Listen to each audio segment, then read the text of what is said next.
In today's training, I want to talk about how to find women-owned small business set-asides in FPDS. The reason, by the way, I'm focusing on women-owned small businesses today is we're in March. We're coming into the last 2 days of March, and we're celebrating Women History Month by focusing on women-owned small businesses. The reality is any of the tips I'm providing, even though they're focused today on women-owned small businesses, it's still a skill set and a process that any of us can follow for whether we're a woman-owned small business or not. In this training, I'm going to show you how to find opportunities. I'm actually going to show you how I do it on a daily basis, including this morning, right? How I go and follow this skill set or this process I'm about to show you to find set-aside opportunities or potential women-owned small business set-aside opportunities. There are many ways that you can find opportunities out there that can fit into your pipeline. Today, I'm just showing you one, right? I'm going to be showing you one that's based on using FPDS's data, which shows previously awarded contracts. And I'll show you a little bit more about that if you're newer to this. One of the reasons I like going into FPDS and using that data or those opportunities as a way to move forward is that when I find opportunities that I like and I know they're going to expire, typically those are going to get funded, right? They'll get funded generally for the next opportunity because they've already been funded previously.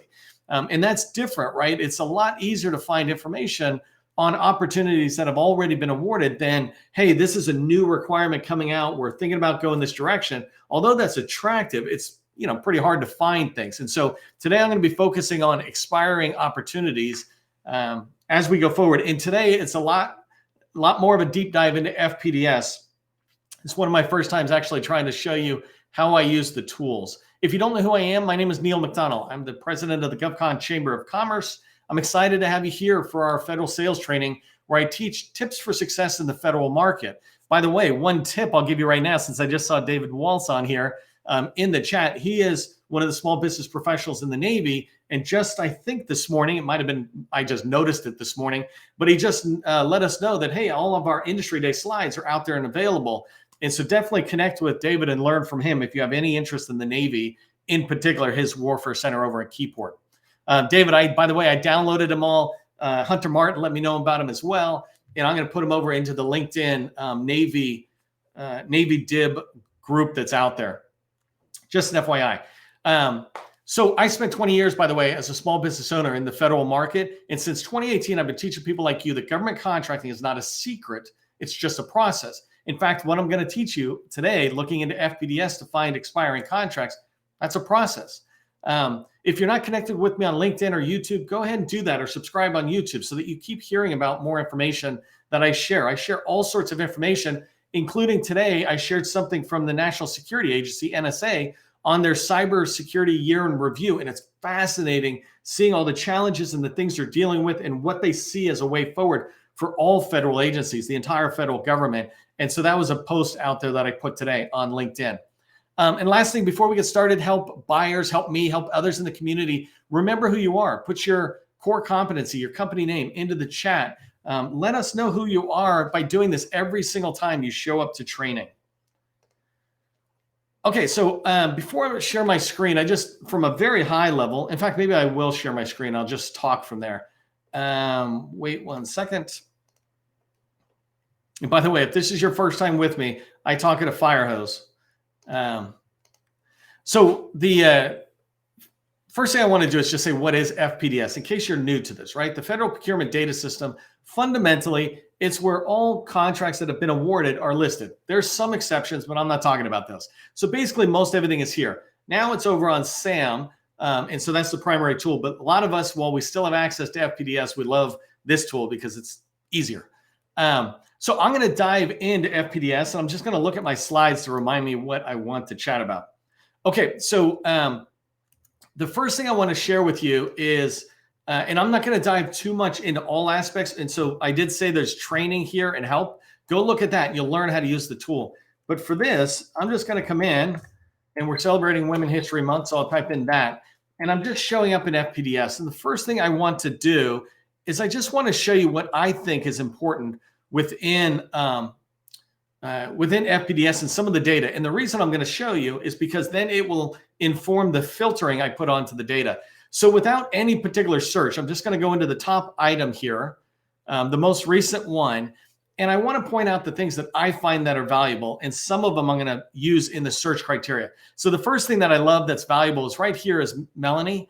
In FPDS, you can come in and get the name of somebody on the acquisition side. A lot of times it's a contracting officer or specialist, but it's somebody who's tied to this opportunity. So as I'm coming down, a couple of key fields I want to get to. The first one here is I'm just looking at the dates. One of the things I'm looking at today's training is when's the contract expiring? Now, these contracts are misleading as you go forward because it might be an option year and it's only filtering it in. So you got to dig more into it. And I'll talk about that in a second. But I want to know about this field here, so the completion date. The other thing I care about is the action obligation. When I'm doing searches, I could care less about anything below $1 million at the moment. You might want to look at that, but for my example today, I want it to be higher. So I'm going to type in action obligation. I'm going to use that as a filter. And it just basically means how much is the contract. The next thing is, depending on what agency you're trying to go after. For example, I've got customers that are trying to go after DHS, Defense Health Administration, Navy, obviously, the U.S. Air Force. So I would filter down on those. And here is where I'll be able to do that. And I can look. The part I'm really looking for is in the funding agency area. And we can talk another time. I did a whole training about the difference between these. But funding is what I'm really looking for initially in this training. Okay, so the next thing I want to show is right here. And this is actually, it's funny. I did a bad example there. Hold on. Let me get a better one. Because that was Leidos, and they don't have enough information for me to show. Let me see if I can find just a small business that pops up. This one might be small. I don't know if it is or it's not, but let's go ahead and check. So if I come down here, perfect. So you can see here, the next part that I want to show you is that's important is it's telling me information about this business. I want to talk to you about how do you find opportunities that are set aside for women-owned small businesses, or that could be. Part of capture is convincing the government to set something aside. And so here, what I want to search on is socioeconomic data, and I'll show you that field in a minute. So keep that one in mind as we go forward. And then the last one that really pops, and there's a lot of good information, but the last one that really pops for me is as I come down, I'm looking right here for the type of set aside.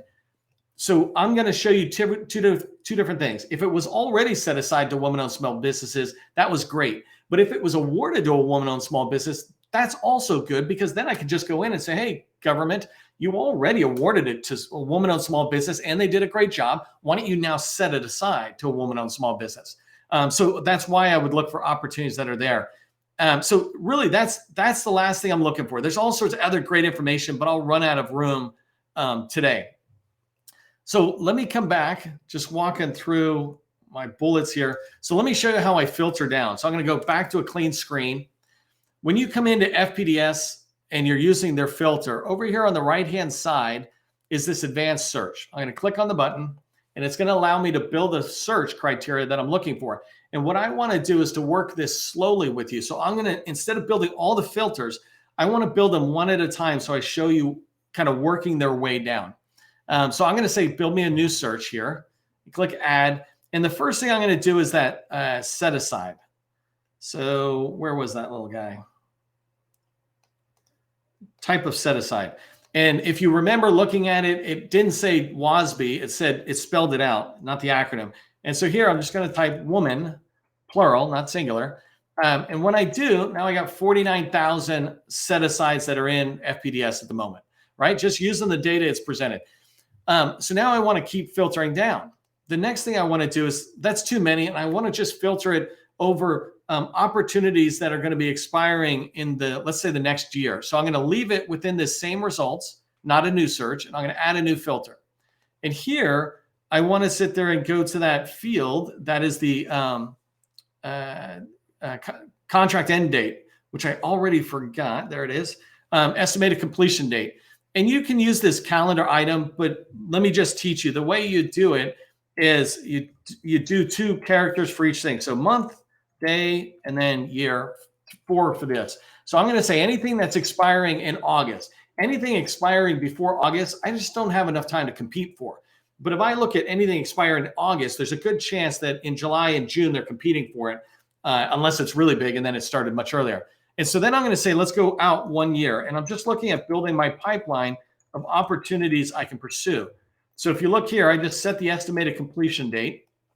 We're going from 49,000 opportunities to now 2,400 opportunities, right? So over on the right-hand side, hopefully you can see that, but it says type of set aside, women, and this is in the search criteria, estimated completion date. Now I want to refine it more.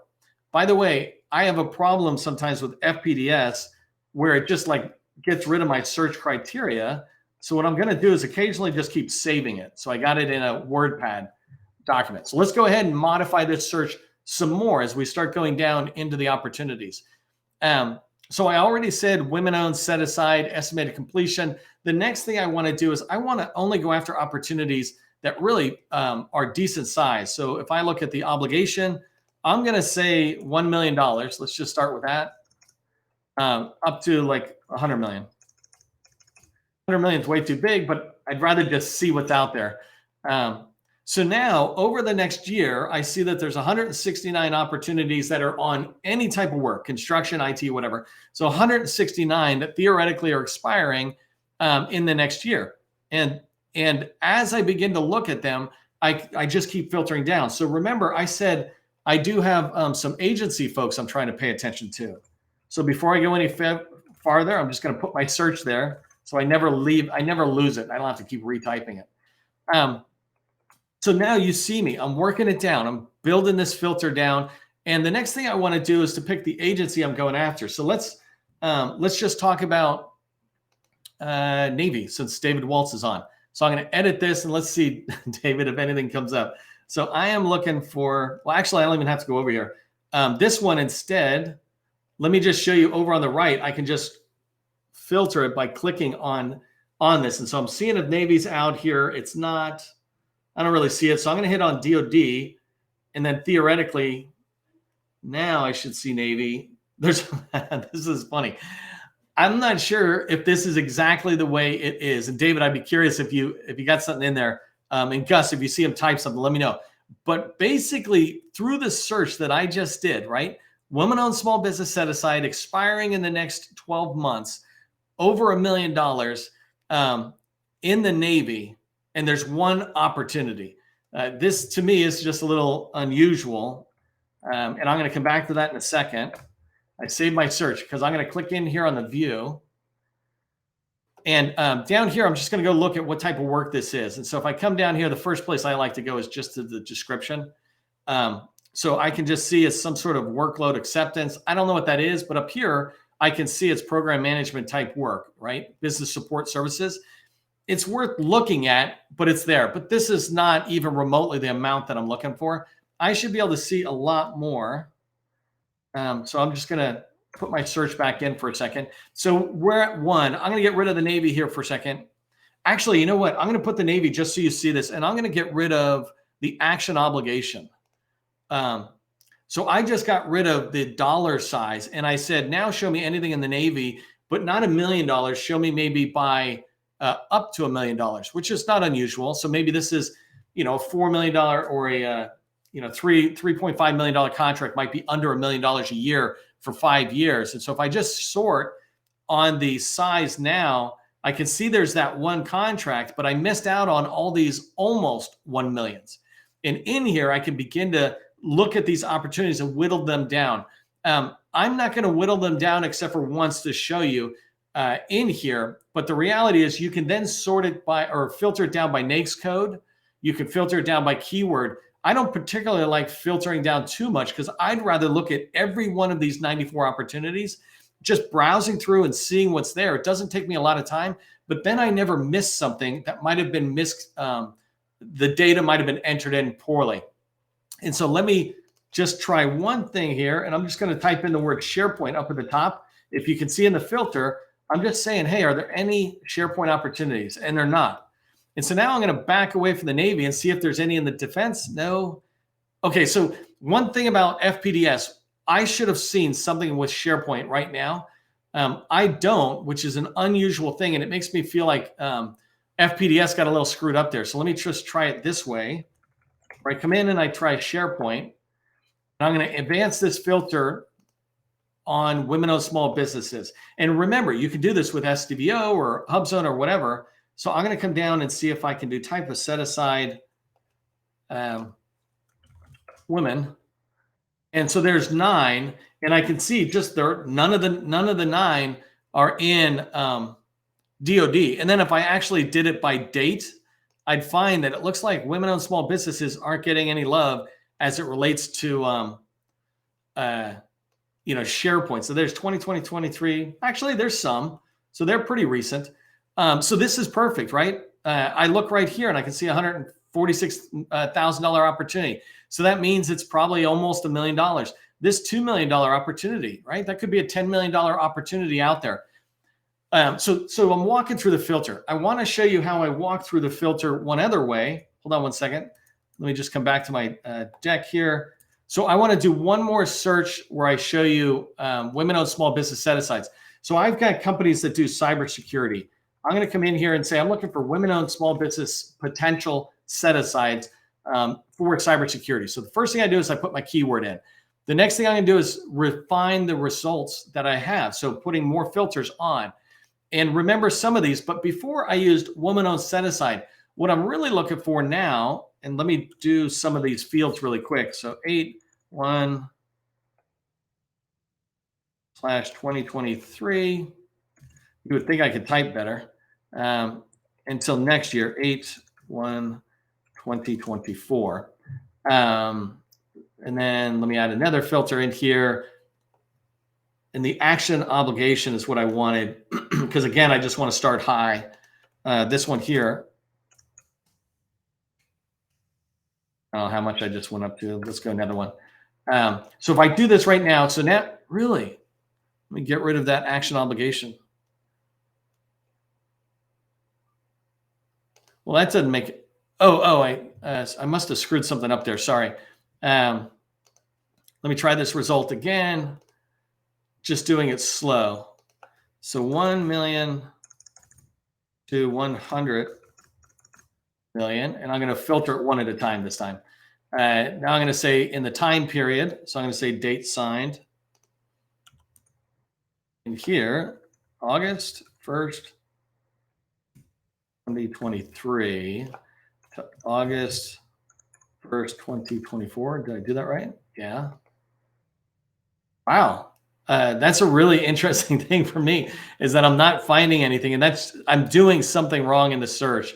So I'm going to come back and get rid of that for 1 second. Sometimes, by the way, this isn't you. It's the search results that's happening from the filter that's going on. But let me see if I can find any that are woman-owned small business that won this contract. That was really what I was trying to say. So before I did the set-asides, now I'm doing the socioeconomic indicator. And so in here, it wasn't previously set aside to women-owned small businesses, but it was won by a woman-owned small business. That's what I'm looking for, is cybersecurity that was won by women-owned small businesses. And before I filter, I'm just going to sort it. So I can see that there's women small businesses or women businesses in there. So let's go ahead and grab that. I'm going to copy it, and I'm going to click into this one. And I want to go down and look at it. Okay, so right here, what it's telling me is that it's not a small business, it's a big business. So it's a woman-owned business, right? So this contract was awarded to a woman business. I don't care that it was large at the moment, but it was only for 3.7 million. Even if this is a 5-year contract, right? This might be a task order, part of a bigger contract. Even if it was, it's still only 15 million or so, 16 million. That can go to a small business. That can go to a woman-owned small business. This is an example of an opportunity, and I might end here so I can show you some other activities. So here it is, an option, right? It's showing you that it's an option, but the period of performance is the original period performance, probably 5 years, right? Let's assume that. So it's a $15 or $16 million contract that was done not by a large firm, even though it was done by a woman-owned small business. And so I would be going to the contracting officer, trying to talk to them about potentially making this a woman-owned small business set-aside contract going forward. And so let me just pause here for 1 second, and I'm going to stop sharing. And I just want to come back here so I can see a little bit of the chat. So the idea of looking at an opportunity, like I just said, what can you do with it? This is the last thing I want to show you, because I showed you a bunch of filtering things, and I'm happy to actually send, if anybody asks me, some of my filtering tips, like go in here and pull this field, this field. I'm happy to put that together, and I might even just share it on LinkedIn tomorrow as a tip. But what do you do once you find an opportunity like that $15 million one I just looked at? It was a larger business had won it, but it went to a woman-owned small business. To me, if I was in a woman-owned small business, I would think I could go in and try to start driving it toward a woman-owned set-aside. And so here are 4 steps that I want you to think about. How do you pursue that opportunity to start shaping it? When we talk about capture in federal sales, capture is about shaping the technical requirements and the acquisition approach. And the shaping the acquisition approach is really about having the conversation with the contracting officer and seeing what they're willing to do. But you need to make recommendations to them. So the first thing I would do on that opportunity is I would go look for it in, I would go look for the SAL, the statement of work, or the performance work statement. And I'm just trying to see where it was awarded. I don't see it awarded on a particular contract vehicle. And so it might be wide open. But what I'd be looking for is that statement of work that can tell me about what was the work. I know it said cybersecurity, but what were the task areas? Do the task areas align to what I want to do? And if they do, once I have that PWS, now I have a lot more information about what the future opportunity could be like, because I'm looking at the current opportunity.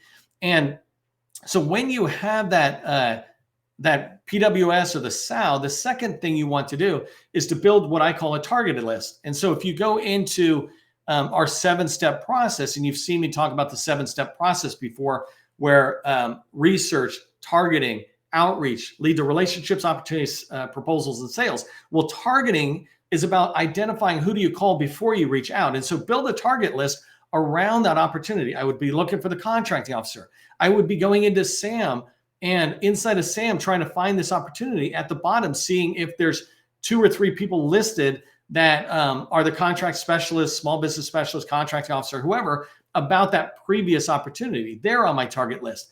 I would go into LinkedIn, and I would, using the PWS, I could see which program office this is for. And I might try to find people on LinkedIn that are in there. I might, because I know the incumbent, I might build a list of people to reach out to at the incumbent. Hey, are you guys going after this again?